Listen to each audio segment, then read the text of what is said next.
Athlete रहे हैं जमीका के। क्या क्या कहते हैं? नहीं, जमीका के वाकई जो जमीका के एथलीट है, दुनिया के तेज तीन दौड़ में यूसेन बोल्ट, उनका उन्होंने रिकॉर्ड तोड़ा हुआ है। अस्सलाम वालेकुम नाज़रीन, मैं हूं आपका मेज़बान औरंगज़ेब खान और खेल तमाशा प्रोग्राम में आपको खुशामदीद कहते हैं। जैसा कि वर्ल्ड कप का फाइनल आ गया है, भारत और न्यूजीलैंड फाइनल में पहुंच चुके हैं। आज भारत और इंग्लैंड का दूसरा सेमीफाइनल मैच था जो कि बहुत ज़बरदस्त रहा। हमारे साथ इसको स्टूडियो में मौजूद हैं सीनियर जर्नलिस्ट इजहार अब्बासी साहब। हम उनसे पूछते हैं कि आज का मैच उन्हें किस तरह का लगा। जी अब्बासी साहब, आज का मैच अगर इस हवाले से देखा जाए तो बॉलर्स के लिए ना का कब्रिस्तान साबित हुआ है। 40 ओवर, 500 रन, 14 विकेटें, यानी कि दोनों टीमों के बल्लेबाजों ने जमकर मैच खेला है। तो अब्बासी साहब, आपको क्या लगता है अगर हम आखिरी 5 ओवर्स देखें कि जो है वो भारत ने कैसी बॉलिंग की और वहां से इंग्लैंड ने कैसी बॉलिंग की, इसको आप किस नजर से देखते हैं कि आखिरी 5 ओवर कितने अहम थे आज के इस मैच के? अच्छा, भारत का ये लाजिम बात है, होम ग्राउंड है, होम क्राउड था, लाजिम बात है, उनका एज भी था। पिछले 2 मैचेस में भारत 200 बना रहा है या 200 चेस कर रहा है।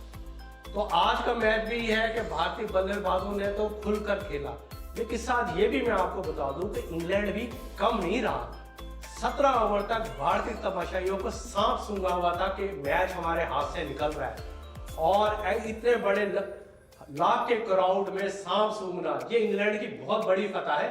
अगर भारत 7 रन से जीता भी है तो लेकिन साथ ये भी देखना पड़ेगा कि इंग्लैंड ने उन्हें किसी भी लम्हे ना छोड़ा नहीं है। वो ऐसे ही बल्लेबाजी करते रहे कि हर वक्त ऐसा होता जा रहा था कि अब मैच भारत के हाथों से निकलता जा रहा है, और हमने 17 ओवर तक ये देखा कि मैच वाकई भारत के हाथों से निकल गया है।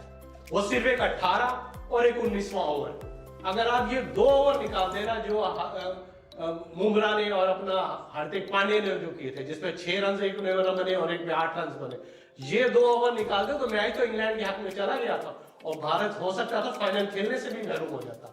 आप जो है जैसे कहते हैं catches win the matches, Sanju Samson का कैच ड्रॉप किया इंग्लैंड ने, और दूसरी साइड पर हम देखें भारतीय फील्डर अक्षर पटेल ने 2 बहुत ही जबरदस्त किस्म के कैच जो है वो पकड़े। तो आपको क्या लगता है कि कहीं पे इस मैच में इंग्लैंड की जब गिरफ्त कमजोर हुई, वो संजू सैमसन का जो कैच ड्रॉप किया वो लम्हा था?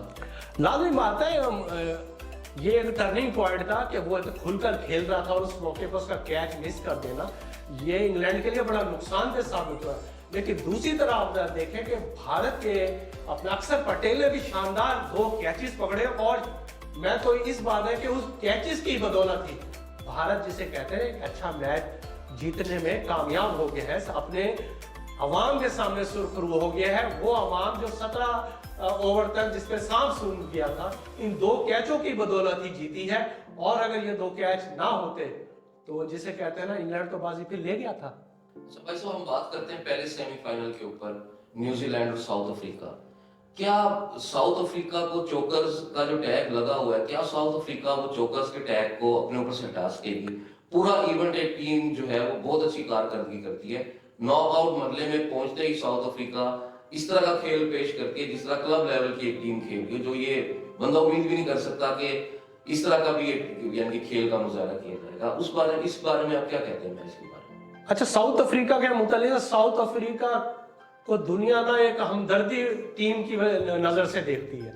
वो सिर्फ एक आईसीसी टेस्ट चैंपियनशिप का फाइनल जीता है जो 2024 में था, इसके 2025 का जो था। इसके अलावा साउथ अफ्रीका तमाम टूर्नामेंट्स के लीग मैचेस वो अच्छे तरीके से खेलता है, लेकिन फाइनल और सेमीफाइनल में आकर वो चौंक जाता है। मैं तो ये कहता हूं कि साउथ अफ्रीका की टीम को फाइनल और सेमीफाइनल में किसी अच्छे कोच की जरूरत नहीं, वो फिर माहिर नफ्सियात की जरूरत है ताकि वो डर और खौफ फाइनल और सेमीफाइनल का निकाल सके। आप इस मौजूदा वर्ल्ड कप में भी आपने देखा कि लीग्स मैच में साउथ अफ्रीका ने शानदार कारकर्दगी दिखाई, उन्हें भारत जैसी मजबूत टीम को 61 रन से हराया था, लेकिन सेमीफाइनल में आकर वो वन मैन अपना जिसे कहते हैं एकतरफा मैच साबित हुआ।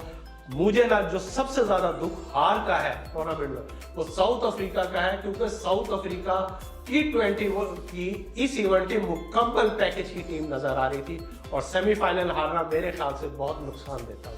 बस आप फाइनल को किस तरह यानी कि देखते हैं कि जो है फाइनल में भारत है और आगे न्यूजीलैंड है। जहां तक मुझे लगता है न्यूजीलैंड की बॉलिंग थोड़ी सी कहीं पे कमजोर है। आपको क्या लगता है कि भारत को होम ग्राउंड का फायदा होगा? पिच किस किस्म की है? स्पिनर को फायदा होगा या जिस तरह हमने आज देखा रनों के ढेर लग जाएंगे बोर्ड के ऊपर और बॉलरों का भुरकस निकलेगा? आपको क्या लगता है मैच फाइनल किस किस्म का? देखिए मैच एडवांटेज तो भारत को है और है क्योंकि मुल्क उनका, क्राउड उनका, मौसम उनका, पिच उनकी, तो लाजमी बात है, अंडरस्टूड बात है कि और सबसे बड़ी बात वो दिफाई चैंपियन भी है।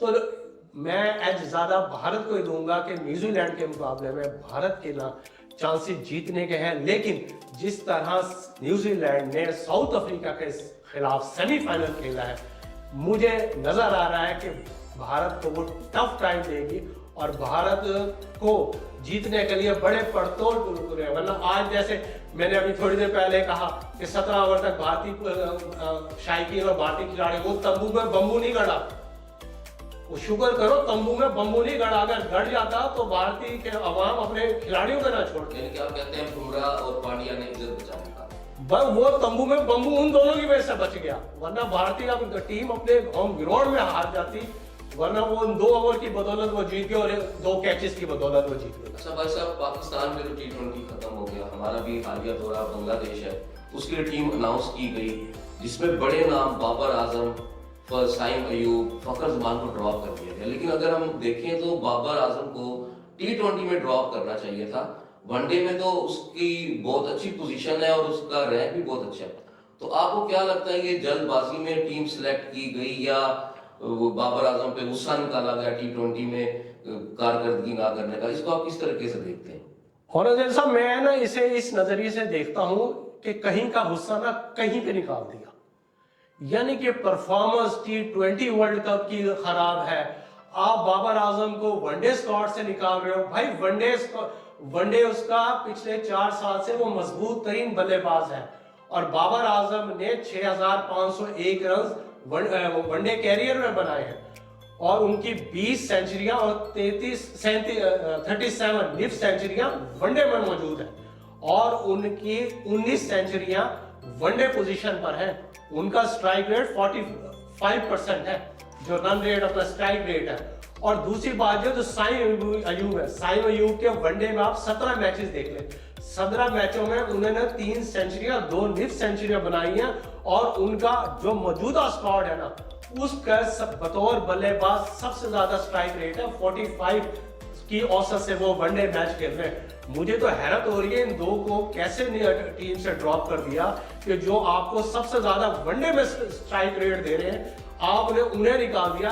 यानी आपने जो दबाव था, जो T20 वर्ल्ड कप का हार का दबाव था, आपने दबाव का गुस्सा यहां निकाला कि जब आपने उन्हें T20 से ड्रॉप करना था तो आपने वनडे से ड्रॉप कर दिया।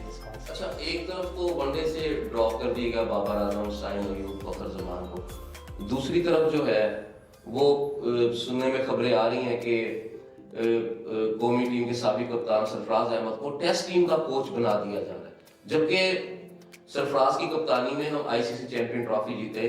पाकिस्तान की वनडे में रैंकिंग बहुत अच्छी थी, उनकी टेस्ट में बतौर कप्तान फतुहात इतनी अच्छी नहीं रही। तो PCB कौन से तजर्बे करना चाह रहा है? PCB क्या करना चाह रहा है कि अगर उनको कोच बनाना ही था तो क्यों ना उनको T20 में आजमाया जाता या दौरा बांग्लादेश में वनडे के लिए कोच रखा जाता? इस चीज को आप किस तरह देख रहे हैं? अच्छा, इसमें ये मैंने आपको पहले भी जगह की कि एक वो होती है ना उर्दू में जरूर ऊंट रे ऊंट तेरी कौन सी कल सीधी, तो भाई वो ऊंट तो नहीं होगा, लाजमी बात है उन्हें सेफ सिलेक्शन कमेटी को या किसी भी हुकाम को सेफ अपना फेस भी चाहिए। तो उन्होंने मोस्ट जिसे कहते हैं ना फेमस फेस, उन्हें सरफराज अहमद को देखा कि सरफराज अहमद को टेस्ट कप्तान बना दो, वरना इस मुल्क में अगर आपने टेस्ट मैच के लिए, टेस्ट टीमों के लिए, ICC वनडे टेस्ट चैंपियनशिप के लिए कोई नया कोच बनाना है तो मेरी नजर में जो पाकिस्तान का टेस्ट मैचों का सबसे कामयाब तरीन कोच था वो मोहसिन हसन खान और मुइन खान रहे हैं। सरफराज अहमद देखें औरंगजेब साहब, क्रिकेट खेलना अलग बात है, कोचिंग करना अलग बात है। अगर जरूरी नहीं है कि अगर वो बतौर कप्तान वनडे या T20 में कामयाब रहे हैं तो वो हो, ये नहीं हो सकता वो एज ए कोच भी कामयाब रहे। तो कोचिंग के लिए आपको तजर्बाकार बंदे की जरूरत है, और टेस्ट मैचेस में तो जरूरत से ज्यादा आपको तजर्बाकार कोचेस की जरूरत होती है। और अब खाली ना कोई टेस्ट मैचेस नहीं होते, ICC टेस्ट चैंपियनशिप होती है। और पिछले जो टेस्ट चैंपियनशिप का जो रिकॉर्ड था पाकिस्तान का, बड़ा पुअर रहा था। शान मसूद की क़यादत में कौमी टीम ने ना टेस्ट बड़ा वीक खेला था। तो हमें तो एक तजर्बाकार कोच की जरूरत है, क्योंकि हमें टेस्ट चैंपियन बनना है। आज वासी साहब एक और तमाशा खेल के अंदर जो है ना वो नया सामने आया है। सोशल मीडिया पे तूफान बदतमीजी बरपा हुआ साबिक वफाकी वजीर फवाद चौधरी साहब ने एक पोस्ट की है जिसपे उन्होंने सीनियर जर्नलिस्ट तलत हुसैन के बेटे को तनकीद का निशाना बनाया। क्या फवाद चौधरी साहब का खेल से कोई ताल्लुक है? ये कोई एथलीट रह चुके हैं या किसी बड़े बंदे का बेटा होना किसी के लिए जुर्म है कि अगर वो कारकर्दगी भी दिखा रहा है तो उस पे आप बेजा जो है वो तनकीद करें? और जो है वो क्या कहते हैं आप इस बारे में? औरंगजेब साहब, मैं आपको बता दूं कि फवाद चौधरी साहब ना एक अच्छे ओलंपिक एथलीट रहे हैं। जमीका के क्या कहते हैं? नहीं, जमीका के वाकई जो जमीका के एथलीट है, दुनिया के तेज 3 दौड़ में यूसेन बोल्ट, उनका उन्होंने रिकॉर्ड तोड़ा हुआ है। जब वो पुलिस नजर आई तो वो हाई कोर्ट की तरफ, इस्लामाबाद हाई कोर्ट की तरफ भागे जिसे कहते हैं ना, पुलिस से बचने के लिए अब ऐसे बढ़े कि उन्होंने यूसेन बोल्ट जो ओलंपिक चैंपियन थे उनका रिकॉर्ड तोड़ दिया। और जो वो रिकॉर्ड अभी तक दुनिया के किसी भी एथलीट के पास नहीं है जो फवाद चौधरी के पास रिकॉर्ड है। तेज तरीन पुलिस से बचने के लिए एथलीट का रिकॉर्ड। उनका ट्वीट करना या पोस्ट करना ऐसा बनता था कि यानी कि क्रिकेट के ऊपर क्रिटिसाइज हम किस तरह कर सकते हैं जिसने कभी क्रिकेट ना खेली, ना जिसको क्रिकेट का पता, ना जिनको स्टैट्स पता कि उनके बेटे की कारकर्दगी कैसी है, वो उनको ये चीज करनी चाहिए थी या नहीं करनी चाहिए? नहीं, वो अपने आप को, वो पाकिस्तानी यूसेन बोल्ट है, वो ओलंपिक चैंपियन रहे हैं, उन्होंने पुलिस की नजरों से बचे हैं, हाई कोर्ट में वो भागे। देखिए औरंगजेब साहब, ये मैं आपको एक बात बता दूं कि किसी बड़े का बाप का बेटा होना तो बुरी बात नहीं है। हमें तो खुश होना चाहिए कि वो उस बच्चे ने, शुमाइल ने, हुसैन ने परफॉर्मेंस दिखाई है। वो अपनी कारकर्दगी की बुनियाद पर टीम में आया है, न कि अपने बाप की सिफारिश पर टीम पर आया। आप उनका रिकॉर्ड देख ले, नौजवानों में जो सबसे ज्यादा अपना 2025 का डोमेस्टिक सीजन है ना, उसमें जो 45 रन रेट की औसत है वो शुमाइल हुसैन की है।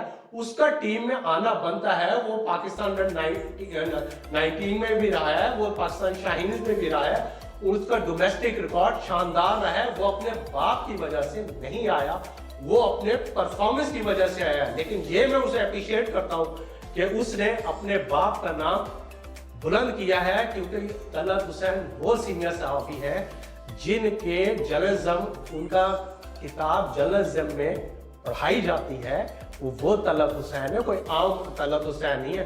तालीम में भी वो खानदान आगे है और खेल में भी वो खानदान आगे है। ये पाकिस्तानी यूसेन बोल्ट हमें कहने की जरूरत है, आप सोशल मीडिया उठा के देख लें, लोगों ने उनकी जो ली है, अल्लाह ताला किसी को वो जिल्लत ना दिखाए जो आज पाकिस्तानी यूसेन बोल्ट की दिखाई है। जी नाज़रीन, ये था हमारा आज का प्रोग्राम। अपनी कीमती राय से हमें आगाह कीजिएगा। वर्ल्ड कप फाइनल में इंशाल्लाह मिलेंगे। इजाजत दीजिए, अल्लाह हाफिज।